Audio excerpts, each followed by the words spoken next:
Hello everyone, FPL Raptor here and welcome back to another video on the Fantasy Football Fix YouTube channel. In these daily price change prediction videos, we bring you the latest news with respect to potential price rises and potential price falls. If you're looking to build up that essential team value, win your mini leagues and improve your overall rank, you are coming to the right place, the right channel and the right website. Just a reminder that over the weekend there are a lot of potential transfer moves, a lot of transfer activity is happening in reaction to the games, a lot of knee-jerk moves, and therefore the best way to stay up to date with the latest news possible is by heading over to fantasyfootballfix.com or downloading the free app and enabling push notifications. So after you've watched this video, go check for yourselves and make the most informed moves possible. If you are enjoying the content here on this channel, please do remember to like, comment and subscribe. But without further ado, let's get into today's video.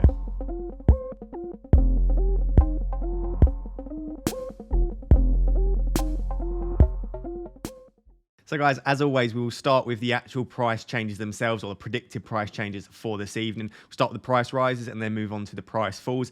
As always, this isn't an exhaustive list. This isn't every player that's predicted to rise in price over the coming days, etc. What I do is I go through and I pick the players that are definitely going to rise tonight or predicted quite highly to rise in price, predicted quite highly to fall in price, and then I make a watch list, which is a really nice feature you can do on Fantasy Football Fix. So if you're looking at a specific player and you want to know if they're going to go up or down in price and you just want to keep an eye on them, you can star them, add them to your watch list and therefore keep an eye on them that way. Or you can just go to your squad section and you can look at the specific players in your team, whether they look like they're going to go up or down in price.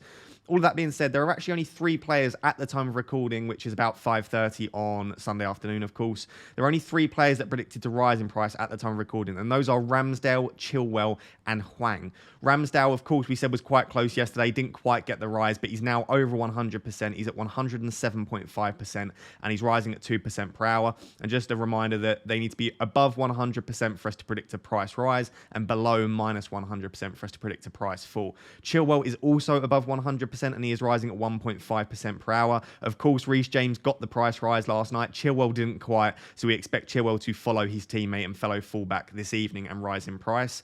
Hwang is the third one. Hwang is not quite at 100% at the time of recording. He's at 99.7%. But he is rising at 0.7% per hour.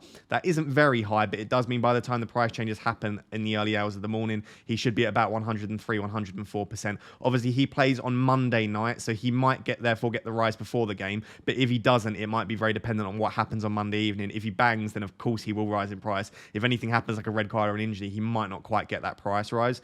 So those are the 3 players that are predicted to rise in price.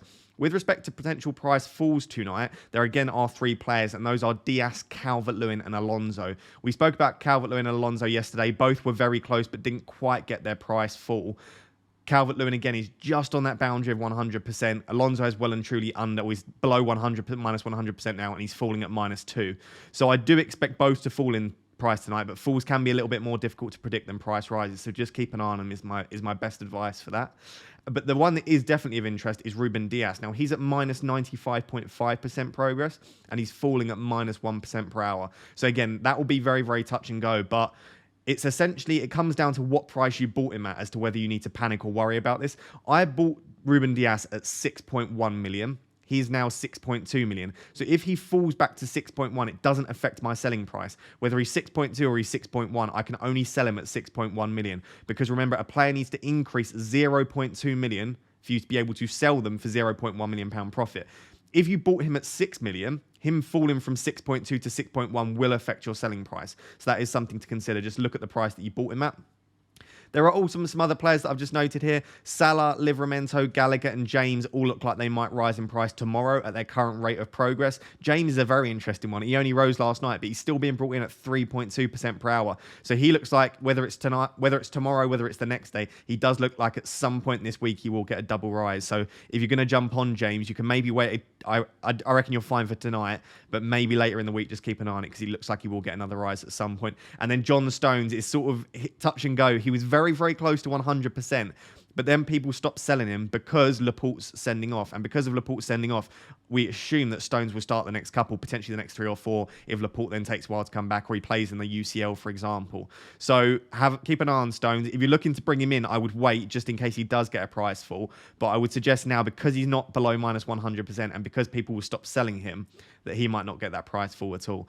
So not that much activity Of course, I'm recording this during the Aston Villa West Ham game, so if anything crazy happens during that, then that might change a few things. But really, the most notable are Ramsdale, Chilwell, and Hwang are all predicted to rise in price tonight, and Diaz, Calvert-Lewin, and Alonso are all predicted to fall in price tonight. In the next section, I just wanted to change it up a bit, and we're actually going to have a bit of a discussion about fixtures and which teams we should be targeting, both from a defensive and attacking perspective in the future game weeks. So guys, as I said, we normally do like a bit of a statistical comparison for the second section, but we haven't discussed fixtures in a while on this channel and in this series. And I will be doing a statistical deep dive into some players in my transfer targets video that will be out on Tuesday. So I thought just for this final section, just spend a couple of minutes talking about the defensive difficulty of the fixtures coming up and the attacking difficulty as well. And if you haven't used the Fantasy Fix site before, that is a really nice feature that you can sort the difficulty of the fixtures upcoming for both defense and attack. And you can see it changes it completely. And then you've got my defense and my attack based on the players that you have in your team. So you can look and try and work out which players rotate well, which teams you should be targeting, etc. And if you're not aware or you're not used to the color scheme for the difficulty ratings, you can see here. So essentially, we want blue fixtures. We don't want that sort of dark red. And anything sort of pale blue or pale red or pale orange or whatever color that is, I don't think I'm colorblind, then that means it's sort of middle of the road. So if we start with defensive difficulty, and this is from game week 11 to game week 16, of course on the site you can change whatever range you want, so you can look over the next 10 to 15 if you want. We'll look for 6 game weeks. That tends to be the sort of range that I look at when I look at statistical or fixtures at least as well. So we can see that Spurs, interestingly, have the best fixtures from a defensive point of view, and that means that the teams they're playing will have pretty poor attacking stats. So if you scroll down to the bottom, attack and defense difficulty are based on only on the opposition defense and attack respectively. So this means that the teams they're playing, Everton, Leeds, Burnley, Brentford, Norwich, Brighton, don't have very good attacking stats. Of course, I don't think many of us are going to be wanting to be targeting Spurs, so maybe we'll skip over those. Newcastle's an interesting one because they have the cheap £4 million Manquillo, who you could potentially target. Brentford, obviously, they've just lost Raya, so we don't know how much that will affect them, but they've got Janssen, Pinnock, Henry. There are so many great choices from Brentford as well, so I think that potentially you could jump on them, although a lot of the reason for this fantastic run that they've got is that Norwich and Newcastle game coming up. So if you're not going to jump on them this week, it might be that you might have missed the boat potentially for Brentford, although their underlying data from a defensive perspective is still really, really strong. So they're one to keep an eye on. Crystal Palace is one that I really did want to discuss because their underlying data is exceptional. They are in the top 5 for expected goals conceded. They've had some really tricky fixtures, and yet their defensive stats have been brilliant. They kept a clean sheet against Manchester City, and I know Laporte was sent off, but they looked good before that as well. And their fixtures coming up are really nice. Wolves, Burnley, Villa, Leeds, United, and Everton. Remember, this is from a defensive perspective. These aren't teams that score a lot of goals this season. These are teams generally which have struggled to score goals. And I think someone like Tyreek Mitchell would be an absolutely fantastic punt. Even Gaeta, if you're looking to move off of Raya, could be a great option. I think Tyreek Mitchell in particular would be the one that I would look at. His underlying data from an attacking perspective is pretty good as well. So Crystal Palace are definitely one to keep an eye on. We've got Southampton, and we know how good Livramento's been, so Southampton are one to keep an eye on. You can see Manchester United don't have terrible, but I think I would wait for this Man City, Watford, Chelsea fixture, etc., before they then get to the Arsenal, Palace, Norwich, and then they go on a great run themselves. If we scroll all the way down and start looking at the teams that have really poor fixtures coming up from a defensive perspective, again, you can see it's some teams which we would have a lot of players from. Potentially West Ham, if you've got like a Sofal or Cresswell, their fixtures don't look great coming up. Arsenal, interestingly, don't have great fixtures from a defensive point of view, at least over the next 6. Watford, Liverpool, Newcastle United, Everton, Southampton aren't great. I think that is skewed by the Liverpool Manchester United fixtures because Watford, Newcastle, Everton and Southampton, I don't mind those fixtures from a defensive perspective. You can see by far and away the worst fixture from a defensive perspective are Arsenal, United, Leeds, Chelsea, City, Brentford for Watford. So if for some reason you own a Watford defender, or perhaps you own Foster and you own Raya, and you thought potentially you could rely on Foster to fill in for Raya, I'm not so sure that that would be the best move. So from a defensive perspective, I would definitely be looking at potentially Brentford, Palace and Southampton as the 3 teams, because I'm not sure I would rely on Spurs at the moment. And Newcastle, they just don't have that many options other than Manquillo. If we switch to an attacking perspective, it completely changes the landscape. There are certain teams that drop all the way down. There are certain teams that come up. Brentford straight away go to the top of the list because whilst they're not that great from a defensive perspective, the fixtures, Norwich, Newcastle, Everton and Watford in particular are teams you'd want to target. If you throw Leeds in there and a Tottenham team that haven't been attacking that or defending that well, you've got 6 fixtures that are really, really nice. So someone like a Tony or an Mbomo might definitely be worth bringing in. Spurs, we know all about Spurs' run from game week 12. Leeds, Burnley, Brentford, Norwich, Brighton. You could, even though they've looked really poor, you could be looking at a Son or a Kane. I've got Son in my team, and I'm definitely keeping him for game week 12 and beyond. Arsenal and Brighton pop up really well. You can see that fixture in particular in game week 11 is really nice for Arsenal in Watford and Brighton for Newcastle. And they've just got really, really sort of consistent fixtures over the next 6. Apart from a couple, there's none that really stand out, but they're all very, very nice.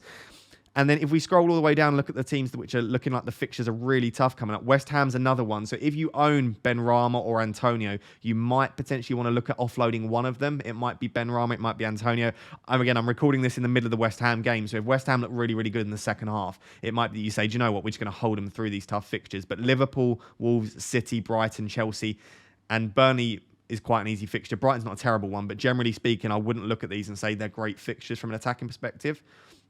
Watford as well, if you own an Ismail Assar or a Dennis or a King, you might want to look to offload them. So I like to do this from time to time. I just sort by defense, attack. I look if there's any teams that have gone under the radar. For an example, from an attacking perspective, we might not have been looking at Newcastle, but they rank 5th from an attacking perspective. And also their underlying stats are pretty good from an attacking perspective as well. So you might want to look at someone like a Callum Wilson to bring into your team. So this sometimes just allows me to recalibrate my thinking and look at which teams I should be targeting. And just as an example, if we change this from game week 11 to game week 20, if we want to think a little bit more long term, you can see straight away that completely changes the teams. Brentford are now dropped to 4th. Arsenal come up to top. Palace come up to top, second top. Liverpool out of nowhere because of their great run from game week 16 onwards with Villa, Newcastle, Tottenham, Leeds. So have a little look, change around with the sample sizes. Depends if you want to look long term, short term, etc. I just find it allows me to recalibrate my thinking and look who I should be targeting coming up for the fixtures. So guys, there you have it. Those are the predicted price rises and predicted price falls for this evening, as well as a bit of a discussion around the fixtures coming up and which players we should therefore be targeting for future game weeks as well. If you are enjoying the content here on this channel, please do remember to like, comment and subscribe. And as I said, if you want to get access to any of these features or you just want to check the latest price changes for yourself, you can do so by heading over to fantasyfootballfix.com or by downloading our free app and enabling push notifications. But until next time guys, thank you so much for watching. Cheers. Bye-bye.